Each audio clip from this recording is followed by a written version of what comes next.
ahí pues se dieron dos albonazos, dos golpes duros eh, con problemas sociales en julio del 22 y en noviembre del 23.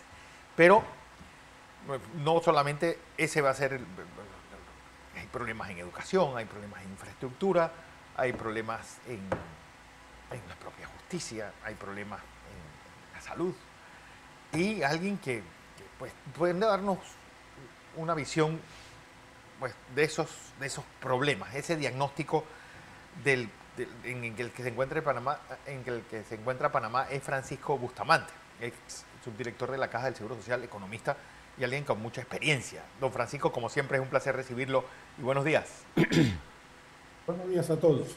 Don Francisco, salió este informe de Golden Sachs hablándonos sobre la posibilidad de convertirnos en un ángel caído y se puede decir que desciende, bueno, todo está para saber qué pasará en mayo, pero ¿cuál es el panorama real y cuál cree usted que sea en el aspecto económico y con sus ramificaciones el problema principal que enfrentará el próximo gobierno?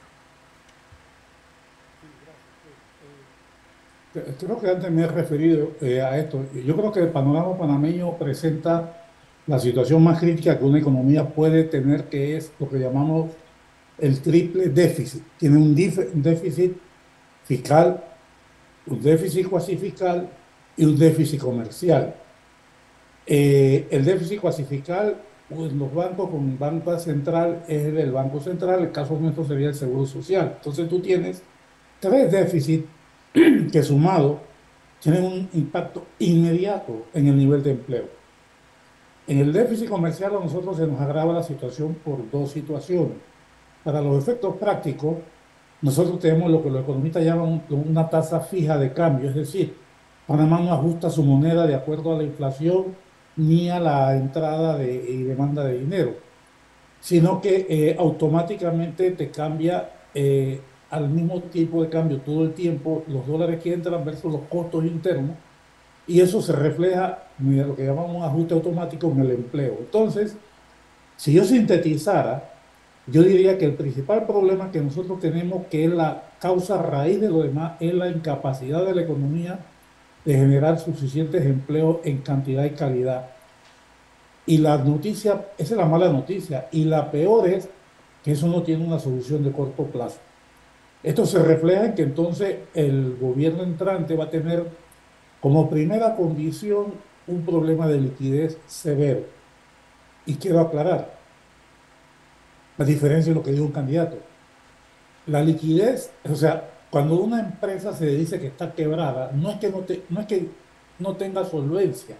Una empresa puede valer millones de dólares, pero si no tiene liquidez para cubrir sus gastos operativos y corrientes, fácilmente es demandable por temas de liquidez y eso lleva a la quiebra. Eso pasa mucho con las compañías aéreas, con las compañías de alta inversión de capital. Bueno, el gobierno panameño sería un gobierno que técnicamente entraría, entre comillas, en una situación de quiebra porque no tendría la liquidez para hacerle frente a los compromisos de corto plazo en un año. Ese sería para mí entonces la crisis, el problema central, siendo que el problema que lo genera es la falta de dinamismo de la economía. Entonces, ¿qué hacer en estas condiciones? El gobierno va a tener que tomar un abanico de soluciones, no hay una solución única. El primer abanico que tiene que controlar es, bueno, aquellos gastos que puede recortar. Es lo primero que va a tener que hacer, impactando lo menos posible en el empleo y en la demanda agregada, es decir, la demanda de la economía como un todo. Y eso lo lleva al gobierno necesariamente a reconsiderar las prioridades del gasto. Esa sería la primera condición. Y dentro de esas condiciones de déficit que le va a golpear inmediatamente, está obviamente el tema del déficit de la Caja de Seguro Social. Yo creo que ese sería el impacto primero que va a tener. Si tú le sumas a eso el que somos lo que llaman un ángel caído, Uh -huh. y la definición que da Goldman Sachs es de que una economía que cae abajo del 4% es una economía que pierde grado de inversión. Panamá ha venido creciendo a pesar de la pandemia en los últimos 3 años a un promedio de casi 6%. Pues Panamá tiene todas las condiciones para ir cayendo desde el día que la primera entidad de las tres calificadoras bajó la calificación hasta la última. que creo que fue Fitch. Entonces, tenemos que todo el camino indica que si tenemos un problema de capacidad de pago de Ajá. corto plazo y tenemos que la tasa de crecimiento esperada es menos del 4%, definitivamente que tenemos una tormenta perfecta, lo que el gobierno tiene. El problema de liquidez sería el primer impacto que yo creo que tendría que atender el gobierno. Hay, pues, temas, porque esto va a impactar en todo. Es decir, un gobierno sin liquidez es un gobierno que no, no va a poder crear esta infraestructura, no va a poder crear mejores condiciones para para sus habitantes. Y todo esto dado, el origen de este problema es la pandemia, el canal, pues el cierre de la mina. ¿Cuál es lo que origina todo este dominó de problemas para el gobierno que viene? Sí, yo creo que el problema central es que nosotros tenemos una economía, como lo hemos venido diciendo, que si tú ves los números macroeconómicos, los fundamentales, como dicen los economistas jóvenes ahora, Panamá tenía el mejor panorama del mundo, una tasa Sí, de crecimiento sostenida y la más alta, una baja inflación, un bajo nivel de desempleo, ¿ve? Cierta, eh, cierta bonanza, pero eso escondía una realidad, y es que tenemos dos países, una economía florecientes y que ocupa menos del 20% del territorio nacional, con una alta concentración de ingresos, ¿ve? Y una gran mayoría que no lo tiene y entonces no se han tomado los mecanismos precautorios para ir incorporando ese resto del país a la actividad productiva.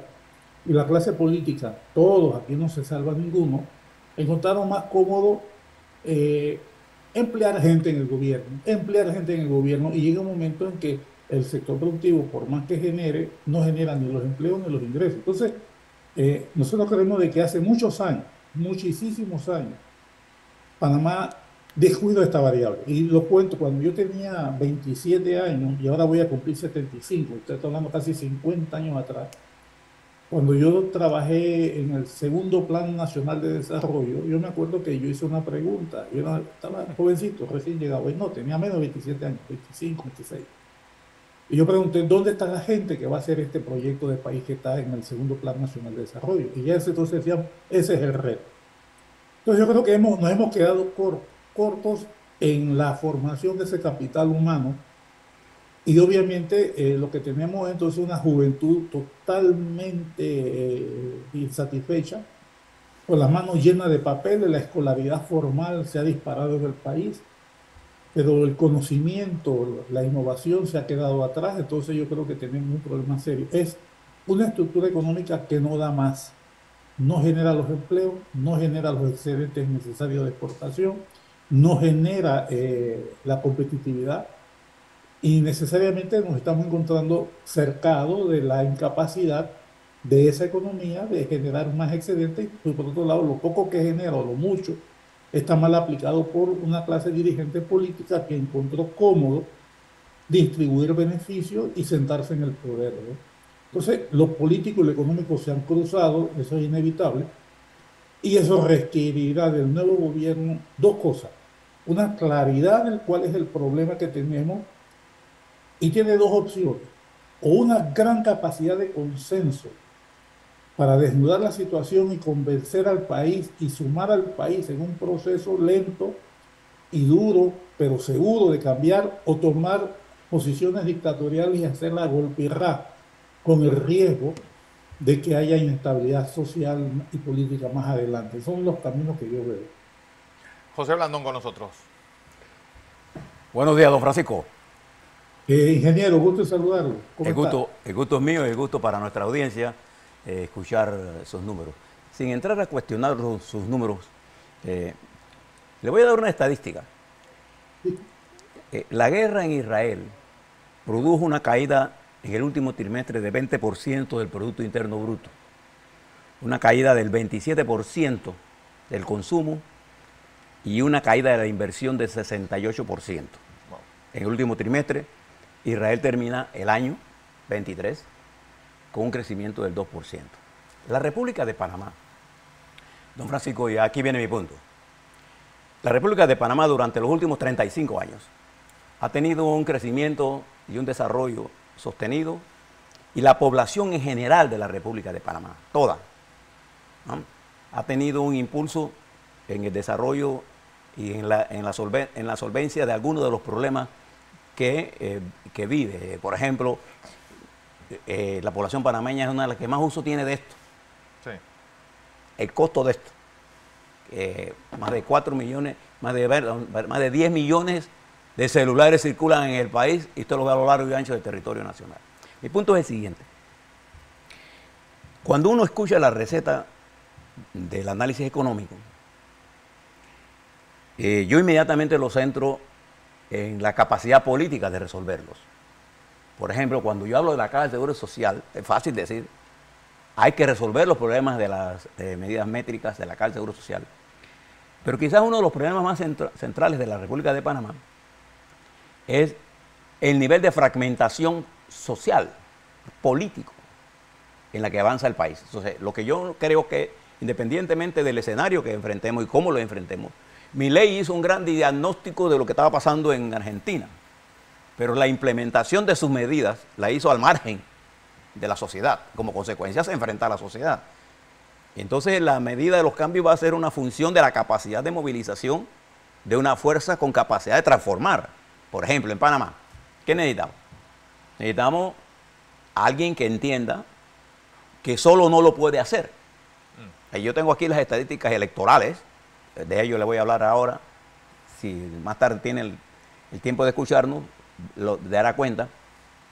Nosotros en Panamá enfrentamos el problema fundamental de que necesitamos una fuerza política con la capacidad de entender que la construcción de las medidas que tomemos tienen que hacerse por un determinado nivel de consenso que genere la fuerza motriz mínima necesaria para impulsar las reformas.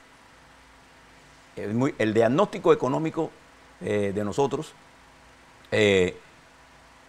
tiene sus variantes complicadas, pero son variantes que podemos manejar si la enfrentamos juntos. Pero si la enfrentamos imponiéndola, nadie va a imponer una reforma al programa de invalidez, vejez y muerte en Panamá. Nadie tiene la capacidad en este momento solo de hacerla. Nadie va a poder controlar la Asamblea. El presidente de Ecuador, por ejemplo, Lasso, nunca controló la Asamblea. El presidente actual tampoco la controla. Milei no la controla en Argentina. En Guatemala pasa lo mismo. No hay consensos políticos para resolver los problemas. Ahora la pregunta es, usted en el plano económico, usted se ha planteado que la solución de esos problemas económicos que usted nos señala requieren de un determinado nivel de consenso, y cómo se construye. Sí, cómo no. Solo una observación. Hace unos años vi que el presupuesto de Israel, el 40% era defensa. Sí. 40%. Pero la ayuda externa que recibía Israel era prácticamente el 40%. O sea que, en cierta manera, el esfuerzo de guerra tenía un soporte externo.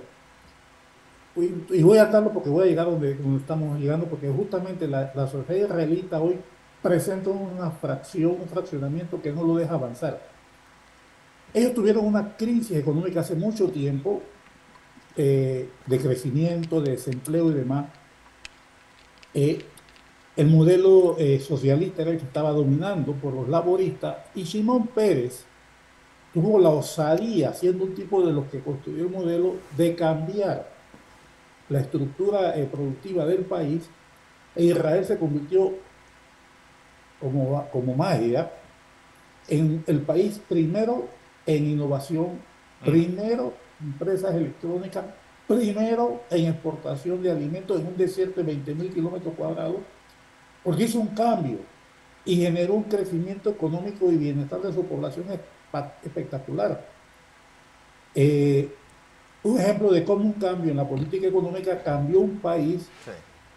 en guerra, a un país, a una economía próspera, una de las más prósperas que había hasta hace poco, y la crisis política por los sectores religiosos lo llevó donde está. Eso como una acotación, ¿no? Justamente yo acababa de decir, cuando usted habló de que el presidente que llegue va a tener dos caminos, o trata de imponerlo por la fuerza con el choque que eso significa, o usted debe tener la gran capacidad de consensos, la capacidad de sentar gente tan disímil en la misma mesa y tratar de llegar a soluciones con esa gente. Es el camino que yo creo que tenemos que buscar. E inclusive yo he hablado con cuatro candidatos presidenciales que me han invitado, que quieren escuchar mi visión, y a los cuatro le he dicho la misma: señor, si usted llega y trata de resolver esto viéndolo como un problema económico puro, no lo va a lograr. Lo que va a provocar, usted va a ser presidente de 6 meses. Sí. Es lo que usted va a con eso. Usted tiene primero que lograr eh, cosas tangibles para la población. Y cosas tangibles para la población es que la gente sabe que no hay capacidad del seguro de atender a todos los beneficiarios y, y asegurados en la calidad y cantidad que la gente necesita, en los medicamentos, en las citas, en la especialización. No lo hay. Esa es una realidad. Entonces, usted tiene que ir hacia un proceso de modernización, y paulatinamente ir mejorando el servicio y la calidad mientras que usted hace una transformación de la institución. Y esa transformación pasa por una modernización que tiene que pasar en el Estado también. El Estado para mí está tremendamente atrasado en cuanto a sus procesos. Mire, eh, no es que no estemos avanzados, es que nos hemos quedado en el tiempo. La informática, la tecnología, la inteligencia artificial, todas esas cosas llegaron y nosotros seguimos todavía llenando los papelitos que llenábamos todo el tiempo. Y el volumen de cosas que hay que hacer supera la capacidad humana. Entonces, yo creo que, para sintetizar en lo que usted dice, coincido plenamente. El nuevo gobernante no creo que va a pasar a la historia como el gran constructor, pero sí puede pasar como el gran reconstructor del país. Y eso pasa por generar los consensos, la capacidad de diálogo, el poder escuchar y llegar a soluciones que no van a ser las perfectas, pero son las que nos van a permitir solventar una situación heredada por un proceso de una economía que ha venido agotándose en su capacidad de generación y que tiene que hacer cambios Don, como lo han hecho por el caso israelita, don- don- que usted don- me... don Francisco, ¿usted no cree que sería una buena medida de esto que a los economistas le enseñemos política como ciencia y a los políticos le enseñemos economía como ciencia? Porque de lo contrario caemos siempre, políticos de derecha o de izquierda o del centro, no importa dónde sea, en la creencia de que los populismos resuelven los problemas de la economía o los economistas creen que la receta, que esto no es un problema del chef, es un problema de la receta, pero en realidad se trata de un problema del chef y de la receta De la receta. y de quién se la va a comer.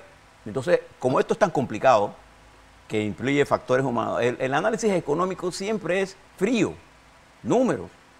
El análisis político siempre tiende a ser caliente, a tratar de llegar a resolver los problemas de mi gente, sin entender que el problema de la gente no se puede dar si no hay una economía en libertad, si no hay una economía de mercado que funcione, si no hay una política social en educación, en salud, si no hay un ahorro, si no hay una restricción clara en el manejo de esto y si no desarrollamos la tecnología. O sea, ¿usted no cree que se resuelve educando a ambos? Usted está tocando un tema que me atañe de alguna manera. Mire, yo creo que nuestras escuelas de economía se van a los extremos. Si usted va a unas escuelas de economía, se han parapetado tras trincheras ideológicas y disparan contra el sistema sin ofrecer solución. Ese es el producto que estamos obteniendo de las universidades panameñas. Por otro lado, los economistas que vienen de afuera, sobre todo de Estados Unidos y de Sudamérica, Chile, Brasil, Colombia, que son las universidades más reputadas, México también, vienen con un instrumental técnico de primer mundo para aplicarlo en una economía atrasada. Entonces también viene ese choque de que no hay convergencia. Y por otro lado tenemos unos políticos con una pobreza y aridez mental terrible, terrible. Terrible. El otro día yo escuché al señor Piñera, y tú no tienes que compartir los criterios de él, pero la solidez con la cual el tipo expresa su convicción es digna de escucharse. Tú escuchas presidentes de Sudamérica, inclusive de tendencia social, puede que no te guste, pero tienen solvencia en el manejo de los conceptos, ¿no? Lamentablemente, nuestros políticos, la clase que tenemos, es muy superficial, no profundiza. Cuando tú le hablas de la necesidad de llegar a acuerdos políticos y de consenso, algunos se atrincheran en que nosotros somos los buenos y los demás son los malos. Sí. Otros se atrincheran en que son ladrones y son ladrones unos y otros somos, no lo somos. Entonces caemos en ese maniqueísmo que realmente no construye país, ¿no? Entonces sí, yo coincido plenamente. Nuestros políticos tienen que elevar su nivel hacia entender la economía como una ciencia y los economistas tienen que bajarle sus pedestales ideológicos y sentarse las manos con la pobreza y la sociedad de las calles, de los problemas del hombre de a pie, tienen que entenderlo. Esa convergencia es inevitable y es indispensable. Bueno, porque si uno ve estas promesas de campaña y las cuantifica, es que yo creo que no hay dinero en los próximos 10 gobiernos para terminar todo lo que se está prometiendo. Así es, por eso yo decía que la primera crisis que tiene por eso empecé, tienes un problema subyacente que es la raíz, que es que no generas excedente, pero tienes un problema inmediato que es la falta de liquidez. Y la falta de liquidez tienes que atenderla para atender los compromisos adquiridos. Y eso lo tienes que hacer mediante una gestión de lo que tienes mucho más eficiente que implica que todas esas cosas que prometiste no las vas a poder cumplir. No las vas a poder cumplir en el corto plazo. Tienes que hacer un cambio fundamental en la forma de gestionar el gobierno. Pero, Nuestra clase política lo entiende, yo no sé si lo entiende o no lo quiere entender. No lo quiere entender. Así es. Don Francisco Bustamante, como siempre, un placer escucharle. Muchas gracias. Así es. gracias a usted.